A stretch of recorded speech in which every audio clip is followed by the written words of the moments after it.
일론 머스크가 삼성의 밥그릇을 향해서 사실상의 선전포고를 했습니다. 최신 소식을 들어보니까 삼성전자랑 TSMC 최고 경영진들이 지금 이 문제 때문에 밤잠에 설치고 있다고 하죠. 머스크에서는 아주 간단합니다. 삼성과 TSMC만으론 안 되겠다. 우리가 직접 만들겠다. 네, 이게 그냥 공장 하나 짓겠다 뭐 이런 차원의 이야기가 전혀 아니죠. 테라팹이라는 거대한 반도체 제국을 만들겠다는 건데 그것도 현존하는 최첨단 기술.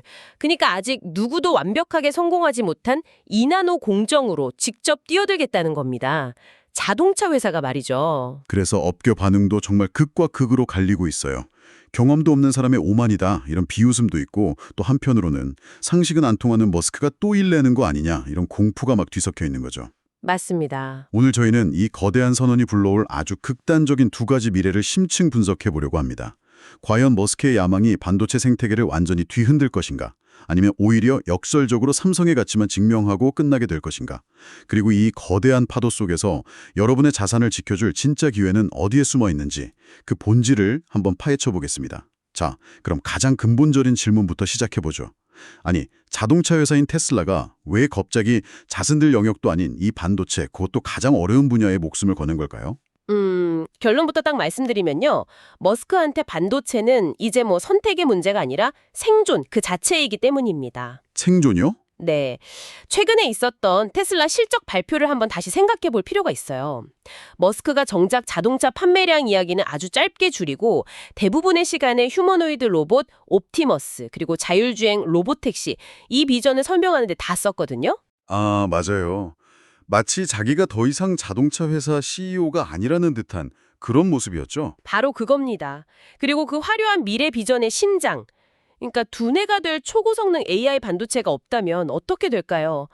옵티머스는 그냥 비싼 고철 덩어리고 로보텍스는 그냥 공상과학 소설에 불과해지는 겁니다. 이 칩을 안정적으로 내가 원하는 만큼 또 원하는 시기에 공급받지 못하면 테슬라라는 기업의 미래 자체가 그냥 사라지는 거죠. 머스크 본인도 직접 그렇게 말했잖아요. AI 칩이 없으면 옵티머스는 오즈의 마법사에 나오는 양철 나무꾼과 같다고요. 심장이 없는, 그러니까 지능이 없는 존재라는 뜻이죠. 근데 문제는 이 심장을 만들어줄 수 있는 회사가 전 세계에 딱 두 곳, 삼성전자랑 TSMC뿐이라는 이 현실이고요. 맞습니다. 그런데 그 두 회사 앞에는 이미 엔비디아, 애플, 구글, 아마존 같은 빅테크들이 자기들 집 먼저 만들어달라고 아주 길게 줄을 서 있단 말이죠. 여기서 머스크가 느끼는 공포의 본질은 그냥 공급 부족이 아니에요. 바로 우선순위에서 밀려날 수 있다는 공포입니다. 아, 우선순위? 네, 엔비디아의 차세대 AI 칩, 애플의 M 시리즈 칩이 항상 최우선일 텐데 과연 테슬라의 칩이 그 줄을 비집고 제때 들어갈 수 있을까? 머스크는 그걸 참을 수가 없는 겁니다. 자기 운명을 남의 손에 맡겨두는 그 상황 자체를 견디지 못하는 성격이죠. 결국 자기 제국을 완성하기 위한 마지막 퍼즐, 그러니까 반도체 생산까지 직접 통제하겠다. 이런 거군요.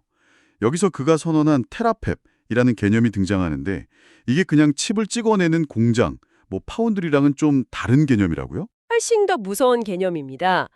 머스크가 구상하는 테라팹은 반도체 설계부터 웨이퍼 생산, 그리고 마지막에 칩을 자르고 포장하는 그 패키징까지 모든 공정을 한 지붕 아래서 끝내겠다는 완전 수직 계열화를 의미합니다. 안전 수직 계열화. 네, 지금 업계는 애플처럼 설계만 하는 페플리스랑 삼성처럼 위탁 생산을 하는 파운드리로 철저하게 분업화되어 있는데 이 구조 자체를 깨겠다는 선언인 거죠. 듣고 보니까 과거에 인텔이 모든 걸 직접 하던 그 종합 반도체 기업 IDM 모델의 부활처럼 들리기도 하네요. 거의 그 모델을 21세기 AI 시대에 맞춰서 극한으로 끌어올린 뭐랄까 네오 IDM 모델이라고 볼 수 있습니다. 이게 성공만 한다면요. 테슬라 자동차의 자율주행 칩, 옵티머스의 AI 칩, 심지어 스페이스X 로켓에 들어가는 특수 반도체까지 전부 메이드 바이 테슬라 마크를 달고 나오게 되는 겁니다. 가격 협상도 필요 없고 공급이 늦어질 걱정도 없고 기술 유출 우려도 사라지는? 그렇죠. 완벽한 자급자족 생태계, 그야말로 테슬라 왕국의 완성이죠. 게다가 테슬라가 만들려는 칩은 일반 스마트폰 칩이랑은 요구 조건이 완전히 다르지 않습니까? 그건 정말 차원이 다른 문제입니다. 스마트폰이 뜨거워지면 뭐 잠깐 꺼두면 되지만 시속 100km로 달리는 차가 반도체 발열 때문에 멈춘다. 그건 바로 대형 참사죠. 네, 영하 40도의 혹한, 영상 80도의 폭염, 차체의 그 극심한 진동을 수십만 킬로미터 달리는 내내 견뎌야 합니다. 이런 극한의 신뢰성을 가진 슈퍼 반도체를 그것도 가장 미세한 이 나노 공정으로 만들겠다니 이건 정말 전례 없는 도전입니다. 하지만 이 소식을 들은 업계의 진짜 거물들은 뭐랄까 코숨을 치고 있습니다. 특히 엔비디아의 젠슨 황 CEO가 던진 한마디가 아주 의미심장해요. 네, 젠슨 황이 반도체 제조는 예술의 경지다라고 딱 못을 박았죠. 이게 그냥 하는 말이 아니라 일론, 네가 로켓은 잘 쏘겠지만 반도체는 돈만 쏟아붓는다고 되는 게 아니야 라는 약간 조롱 섞인 경고인 셈입니다. 실제로 반도체 역사의 산증인인 인텔조차 파운드리 사업에 수십조 원을 쏟아붓고도 여전히 삼성과 TSMC의 수율을 따라잡기 벅차하거든요. 그런데 아무 경험 없는 테슬라가 단번에 이난으로 하겠다? 전문가들 사이에서 현실을 모르는 무지한 발언이다. 이런 비판이 나오는 것도 무리가 아니죠. 아니, 2나노 공정이 대체 얼마나 어렵길래 예술의 경지라는 말까지 나오는 겁니까? 특히 2나노부터는 GAA, 그러니까 게이트 올 어라운드라는 새로운 기술이 도입되어야 한다고 하던데 이 GAA가 대체 뭐고 왜 그렇게 어려운 건가요? 그거 아주 중요한 질문입니다. 이걸 이해해야 머스크의 도전이 얼마나 무모한지, 또 동시에 삼성이 가진 기술력이 얼마나 대단한지 알 수 있거든요. 기존의 반도체 기술을 핀펫이라고 불러요. 이건 반도체 안에서 전류가 흐르는 길, 즉 채널을 위, 왼쪽, 오른쪽 이렇게 세 면에서 문으로 감싸서 제어하는 방식이었어요. 아, 세 방향에서 물줄기를 조절하는 그런 수도꼭지 같은 거군요. 네, 정확한 비유입니다. 그런데 회로가 2나노 수준으로 미세해지면 그 수도꼭지가 너무 작아져서 물이 질질 새기 시작합니다. 이걸 누설 전류라고 하는데요. 전력 효율이 확 떨어지고 발열이 심해지죠. GAA는 이 문제를 해결하려고 아예 전류가 흐르는 길에 내면을 문어발처럼 통째로 감싸버리는 기술입니다. 아, 3면 제어에서 4면 완전 통제로 바뀌는 거군요. 맞습니다. 누설 전류를 거의 완벽에 가깝게 막아주기 때문에 초저전력 고성능 AI 칩을 만드는 데는 정말 필수적인 기술이에요. 문제는 머리카락 굵기의 수만 분의 1밖에 안 되는 이 문어발 구조를 웨이퍼 한 장에 수억 개씩 오차 없이 똑같이 만들어내는 게 정말 극악의 난이도라는 겁니다. 삼성전자도 이 기술을 양산하기 위해서 수많은 시행착오를 겪었거든요. 근데 머스크는 이 모든 과정을 그냥 건너뛰고 단번에 해내겠다는 거죠. 들어보니까 정말 상식적으로는 불가능해 보이네요. 하지만 그게 머스크라면 이 가정이 항상 따라붙잖아요. 재사용 로켓도 전기체 시장 석권도 모두가 불가능하다고 비웃었지만 결국 해냈으니까요. 그래서 업계의 진짜 공포가 바로 거기에 있는 겁니다. 상식과 데이터로는 불가능한데 저 사람은 그걸 가능하게 만들지도 모른다는 그 묘한 긴장감. 이제 이건 더 이상 웃어넘길 이야기가 아니게 된 거죠. 자, 그렇다면 그 머스크라면이라는 가능성이 바로 우리나라의 자존심, 삼성전자에게는 기회이자 동시에 위기가 되는 지점이겠군요. 단기적으로는 웃을 수 있는데 장기적으로는 등골이 서늘해지는 시나리오가 모두 가능해 보입니다. 맞습니다. 단기적으로만 딱 보면요. 이건 삼성에게 완전 땡큐인 상황입니다. 머스크가 전 세계를 향해서 나의 미래는 이 나노칩에 달려있다라고 소리쳐준 셈이니까요. 하지만 반도체 공장을 짓고 장비를 들이고 수율을 잡아서 양산까지 하려면 아무리 빨라도 5년 이상이 걸립니다. 그럼 그 5년이라는 공백기 동안 당장 필요한 차세대 AI 칩은 결국 삼성이나 TSMC를 찾아올 수밖에 없다는 거군요. 그렇죠. 오히려 머스크가 나도 이 나노 만들 거야 이렇게 큰 소리를 칠수록 삼성의 협상력은 하늘을 찌르게 됩니다.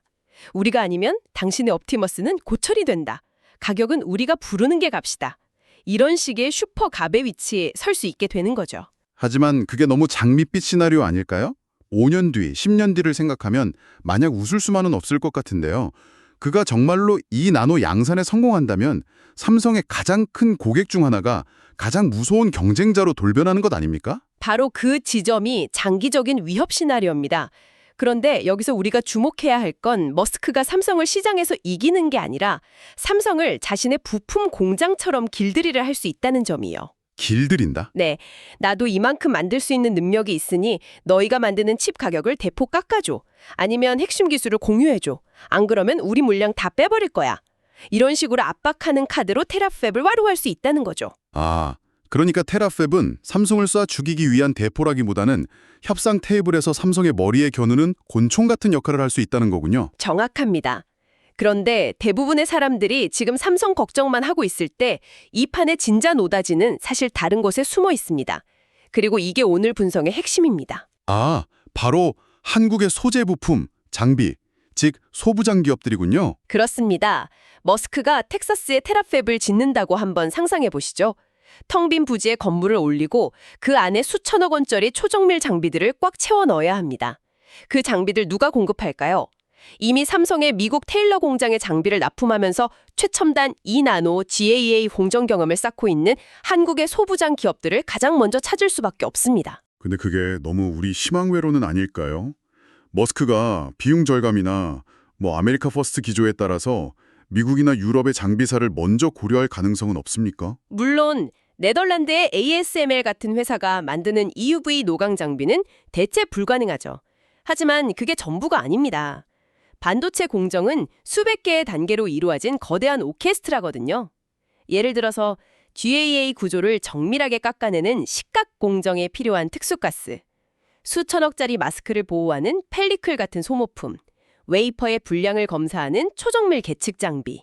이런 분야에서는 이미 한국 기업들이 세계 최고 수준의 기술력을 가지고 있어요. 이들은 단순히 장비를 파는 게 아니라 삼성과 함께 피땀 흘리면서 이 나노 GAA 공정 레시피 자체를 개발한 파트너들입니다. 머스크가 돈으로 살 수 없는 것이 바로 이 경험과 레시피입니다. 와, 이건 정말 중요한 포인트네요. 결국 이 게임의 승자는 칩을 만드는 삼성이 아니라 칩 만드는 방법을 파는 소부장 기업이 될 수 있다는 말이군요. 머스크와 삼성이 거대한 전쟁을 벌일수록 이들에게 무기를 파는 군수산업, 즉 소부장 생태계는 조용히 승자의 미소를 짓게 되는 구조네요. 바로 그겁니다. 삼성과 TSMC 이어서 테슬라라는 제3의 초대형 고객이 탄생하는 겁니다. 한국 소부장 업계에는 그야말로 제2의 전성기가 열릴 수 있다는 의미죠. 좋습니다. 이 거대한 도박이 성공하든 실패하든 그 안에서 수익을 내야 하는 우리 투자자 입장에서는 명확한 실행 계획이 필요합니다. 여러분이 지금 당장 실행해야 할 액션 가이드 3단계로 딱 정리해 주시죠. 네, 첫째는 투트랙 전략을 구사해야 합니다. 삼성전자 같은 대형주는 머스크의 단기적인 의존도가 높아질 것에 대비한 안전판으로 포트폴리오에 담아두시고요. 동시에 훨씬 더 공격적으로 머스크의 테라팹 건설로 직접적인 수혜를 입을 미국 진출 소부장 기업들을 발굴해야 합니다. 그 소부장 기업들 중에서 특히 어떤 분야를 주목해야 할까요? 단연코 어드밴스드 패키징 기술 분야입니다.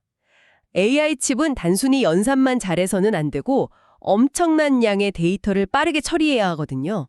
이를 위해선 HBM 같은 고대역폭 메모리랑 프로세서를 한 몸처럼 연결하는 기술이 필수적이에요. 이 패키징 기술이 바로 데이터가 다니는 도로인데 기존 기술이 좁은 국도였다면 어드밴스드 패키징은 왕복 16차선 고속도로를 놓는 것과 같습니다. 테슬라의 AI 칩은 이 기술의 정점이어야만 하고 이 분야의 강소기업들이 가장 큰 수혜를 입게 될 겁니다. 두 번째 전략은 뭔가요? 둘째, 지정학적 리스크를 수익으로 바꾸는 전략입니다. 머스크가 왜 굳이 미국 텍사스에 공장을 지으려 할까요? 바로 대만 해협의 지정학적 리스크 때문이거든요. 이처럼 글로벌 공급망이 미국 중심으로 재편되는 거대한 흐름에 올라타야 합니다. 이미 텍사스나 애리조나에 공장을 짓고 있거나 미국 기업들과 긴밀한 파트너십을 맺고 있는 국내 기업들이 훌륭한 방패이자 창이 되어줄 겁니다. 마지막 세 번째는 마음가짐에 대한 조언이겠군요. 맞습니다. 셋째, 뉴스에 흔들리지 않는 굳건함입니다. 앞으로 머스크의 트윗 하나에 테라팹 관련 루머 하나에 관련 주가는 하루에도 몇 번씩 요동칠 겁니다. 하지만 본질은 변하지 않습니다. 남들이 공포에 질려 삼성전자를 팔거나 흥분에 차서 테슬라에 몰빵할 때 진짜 수익은 이 거대한 인프라를 채울 장비와 소재에서 나온다는 사실을 기억하셔야 합니다. 머스크의 트윗은 하늘의 번개와 같아요. 요란하지만 금방 사라지죠. 하지만 반도체 공장 건설이라는 거대한 날씨의 흐름은 바뀌지 않습니다. 우리는 번개가 아니라 날씨에 투자해야 합니다. 정리를 해보겠습니다. 일론 머스크의 테라팹 선언은 삼성의 밥그릇을 뺏는 단순한 위협이 아닙니다.